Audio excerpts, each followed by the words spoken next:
This summer, Yuka and I have been traveling across British Columbia, riding almost every day. And while we've been riding free trail systems most of the time, we've also been visiting BC's lift access bike parks. It's a series we've been calling Tour de Parc. We've visited 4 bike parks so far and made videos to go along with them. And now we've arrived in Golden, BC, and we're here to ride the bike park at Kicking Horse Resort, which is pretty unique in that it's got some pretty massive elevation. The gondola, which has virtually 0 lines, takes you up to over 1,000 meters or 3,500 feet. And it's fast, getting you up to the top in about 15 minutes. Alright, go fast. No brakes. But once at the top, you've got to burn some elevation down the double track, which is kind of fun in itself since you can death grip it if you dare. And if you can survive this brakeless run, you'll arrive at an optional scree line with a drop in it.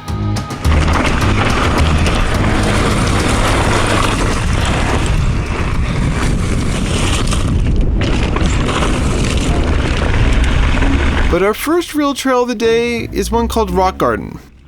Rock skinny. And it doesn't get any more rock garden than this. Woo.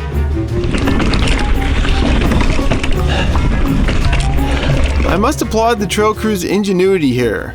It could have just been a boring trail going around all the rocks, but they've made something pretty interesting here.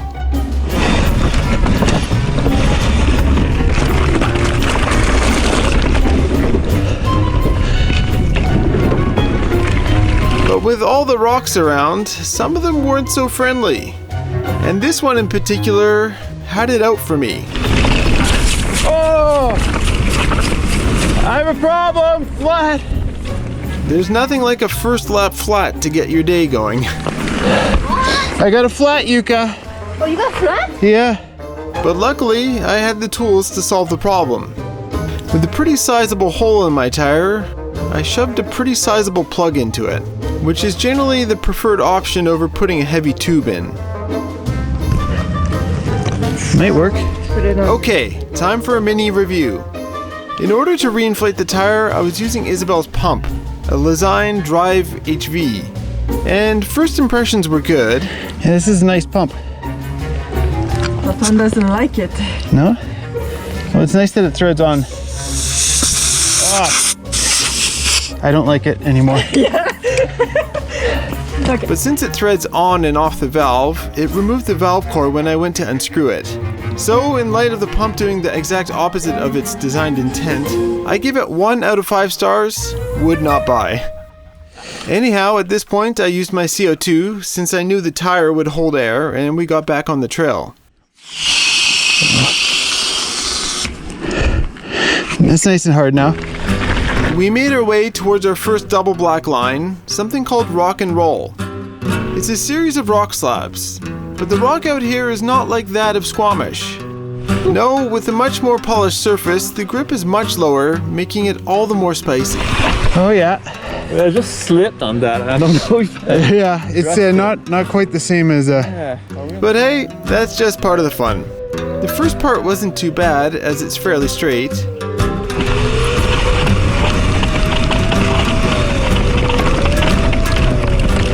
But the second part, things ramp up a bit, with a bit of a step in the middle. And of course, the gondola floats overhead, filled with people who I assume are silently judging me. This is definitely not Squamish granite.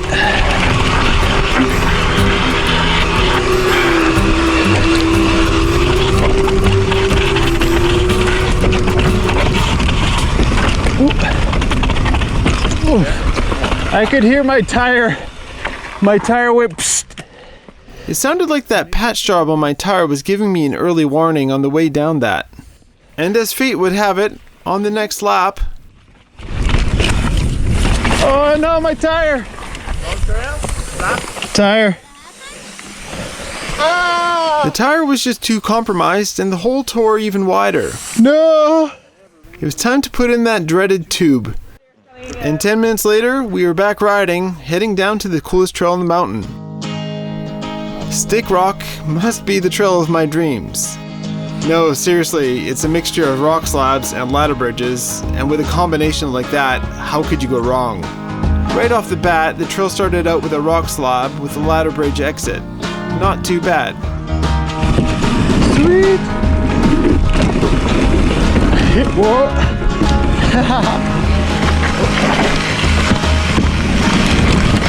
Oh! Oh!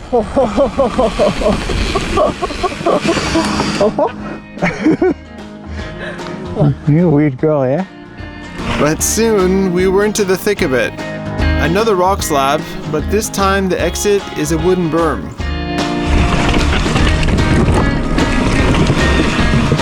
The speed required for the berm is a big question mark as you descend, and if you don't commit, you'll fall off the side. Oh shit! No. Oh, it still happened! I don't know what I did. You didn't go fast enough. That was fast. Well, Yuka's gonna show me how. Okay, you can show him how. But Yuka has never had any commitment issues. She married me, right? That's how. Yeah. The next feature required some commitment as well, especially since you can't see it coming. Oh my god! That was awesome! We're gonna do this again! Oh my god! Oh. This one's really gotta go. Okay, I lied. Yuka does have some trouble committing sometimes. But if you give her another chance, she'll give it her best college try. No Blake?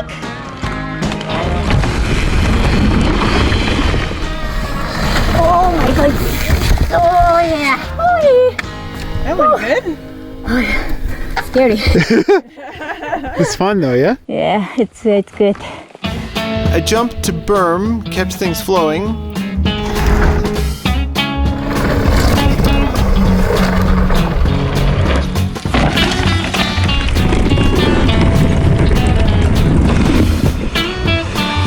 And another rock slab and some woodwork later.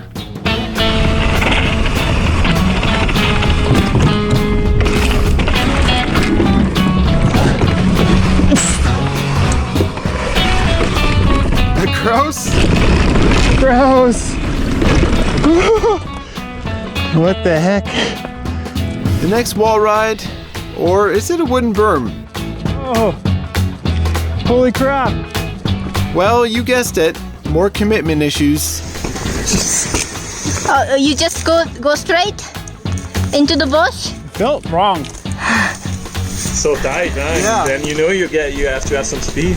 I was like, I'm not gonna go down there, so I'll just go straight. Okay, on to one's turn. From here, see.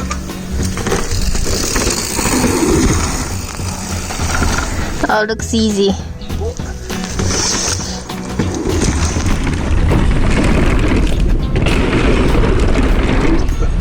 Sick! Oh shit! The final feature on Stick Rock required you to go unreasonably fast on a trail that's almost exclusively woodwork. A step up.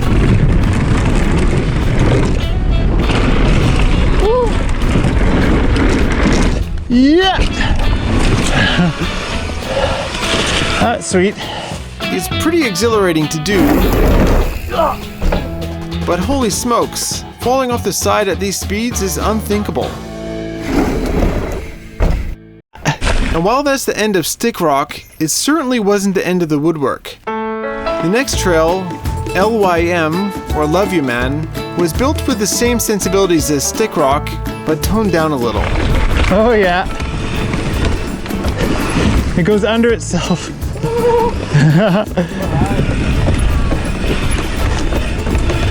Oh, and then there's a jump over there. These two trails in combination, for me, is the best thing since sliced bread. Oh, that's a good thumbnail. Some might call this stuff a gimmick, but I seriously have so much fun riding through these winding ladder bridges.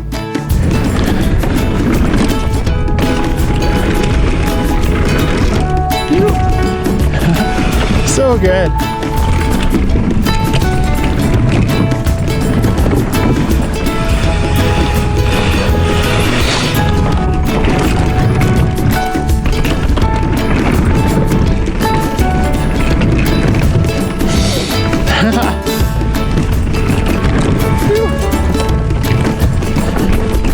often tends to be awkward and weird, but they've pretty much built a roller coaster out of wood here, and I'm super down with that.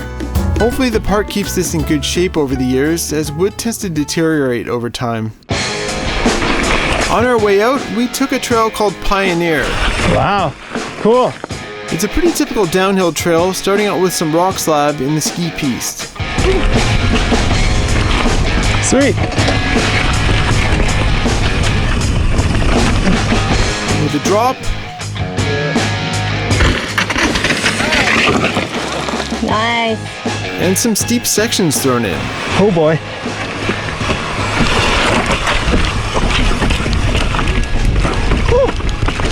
Oh! Straight into the tree. Oh yeah. It's just a great romp in the woods. Oh my god. Well, that's a new one. Holy crap. Yucca. Oh, you stuck there? I'm stuck. Oh my. I went boom. Good job. Actually, I'm really stuck. Doesn't want to come off, huh? I was like, oh, I should fit. No, I don't fit. It's been around 8 or 9 years since I had last visited Kicking Horse, and I didn't remember much of it. And to be honest, I didn't really expect much either. But really, I was pleasantly surprised. Most everything here is built well and works great. The blue flow trails, often just a set of boring berms in other parks, were actually interesting and something I would do repeat laps on. Which is important because you have to repeat a lot of the trails at the top to get to the wider variety of trails down below. Additionally, the originality and uniqueness many of the trails had was also something I very much appreciated. When you buy a lift ticket at a park like this, it should provide an experience that you can't get anywhere else. And Kicking Horse definitely does this. There's a trail off the top of the park called T4 that provides a pretty amazing backcountry experience. We rode it the following day, and my wife Yuka has just posted a video about that adventure on her channel, Vangirl Yuka. So go check it out if you want to get the full Kicking Horse experience. But, as always, thanks for watching, and stay gnarly.